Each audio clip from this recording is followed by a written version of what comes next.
নমস্কার বন্ধুরা, আমি আঁখি আর আবার দেখো খাবার নিয়ে চলে এসেছি।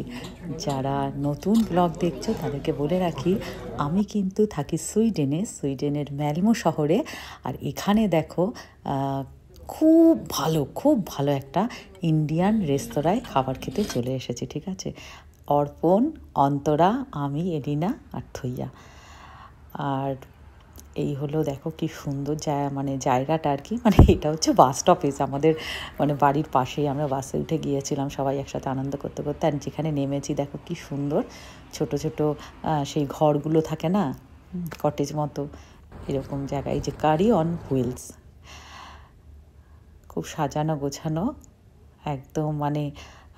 ইন্ডিয়ান রেস্তোরাঁ জানো তো অনেক হয় সুইডেনে। আমি তোমাদের অনেকগুলো রেস্তোরাঁর খাবার দেখিয়েছি, কিন্তু সব থেকে ভালো খাবার এখানে পেয়েছি। স্টিম রাইস, বিরিয়ানি, আর দেখো সব এই তান্দুরিটা এত সফট, এত জুসি ছিল। চিকেনের আইটেম, পনিরের আইটেম, চিকেন কাবাবের আইটেম।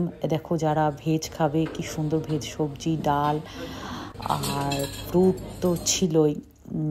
সামোসাটা খুব ভালো করে, তার জন্য যে চাটনি থাকে এদের এখানে সামোসার সঙ্গে, সেগুলো কিন্তু খুব সুন্দর। দই বড়া করেছিল, এই যে পেঁয়াজিটা যেটা করেছিল, পেঁয়াজের পাকোড়া, আর ওই যে দেখলে ওটা দই বড়া। দারুণ দারুণ।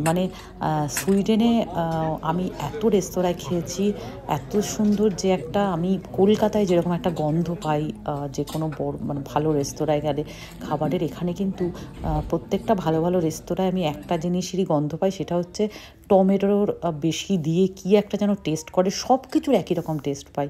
দুটো রেস্তোরাঁ খুঁজে পেয়েছি যেখানে কিন্তু আমি খুব ভালো খাবার পেয়েছি। আর এই জিলিপিগুলো যা ছিল না, চা আছে দেখো। যাই হোক, বেশ কলকাতার মতো করে বেশ খাবার, ফাস্টফুড বা বিরিয়ানি বা এইসব খাবার বলো, একটা এই চাটনিটা দারুণ ছিল। খুব মন ভরে গেছে, ভীষণ মন ভরে গেছে। এর আগেও কারি অন হুইলসে গিয়েছিলাম, তোমাদের একটা ভিডিও দিয়েছিলাম, জানি না তোমরা নিশ্চয়ই নতুনরা তো দেখোনি, তখন অনেক আগে ছিল। যাই হোক, মন ভরে খেয়েছি। ঠিক আছে। আর এই যে দই বড়া দেখো, আমি বাড়িতে যথেষ্ট ভালো জানো না দই বড়াটা। আমি যদিও দই বড়াটা অত ভালো খাই না, আমার বর বেশি ভালো খায়। প্রচুর খেয়েছি, রান্নাও করতে হয়নি। আর বিরিয়ানিটাও খুব সুন্দর করেছিল, খুব সুন্দর। আর প্রত্যেকটার মাংস একদম খুলে আসছিল, একদম সফট জুসি। আর নিরামিষ তরকারি দেখো, আমি সেগুলোও নিয়েছিলাম, রুটি দিয়ে খেয়েছিলাম।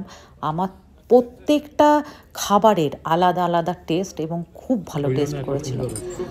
আর অসাম আর কি, ওই জন্য বলছি। আর এতবার ভালো করে বলছি কেন, আমি তোমাদের প্রত্যেকবার রেস্তোরাঁয় যাই সুইডেনের ম্যালমো শহরে, আর বলি রান্না কিন্তু আমার মোটামুটি লেগেছে, ভালো লাগেনি। সেই জন্য এইবারেরটা এত ভালো লেগেছে, তোমাদেরকে বারবার করে বললাম যে খুব সুন্দর, খুব সুন্দর। মনটা ভরে গেল। আমরা তো ফুডি, আর সবসময় ঘরে রান্না করে না খুব কষ্ট হয় জানো তো।